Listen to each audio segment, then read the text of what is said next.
এই তো আপনারা আজকে গয়েরকাটাও তো দেখলেন, কিন্তু আমি বলবো শিশুবাড়ি আপনার মুজনাই চা বাগানে যেভাবে আমার গাড়ি ভাঙা হয়েছে, যেভাবে আমার উপর অ্যাটাক করা হয়েছে, সেটা আপনারা সকাল থেকে দেখছেন। তো এটাই টিএমসির দুপুর থেকে রাত আপনি কি বিক্ষোভের মুখেই সারাক্ষণ? দেখুন, বিক্ষোভ আমি বলবো না সব জায়গায়, কারণ আপনারা শুধু দেখেছেন যে ওই মাইনরিটি এরিয়া কিছু ছিল সেখানে বিক্ষোভ হয়ে গেছে, কিন্তু বাকি জায়গায় বীরপাড়ায় আমাদের কোনো বিক্ষোভ ছিল না।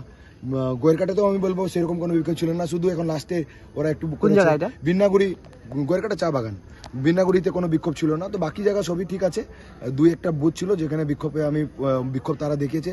আর এটা হচ্ছে টিএমসির পরিচয়। এরা যে আমরা এই উত্তরবঙ্গের মানুষ, আমরা কিন্তু শান্তিপ্রিয় মানুষ।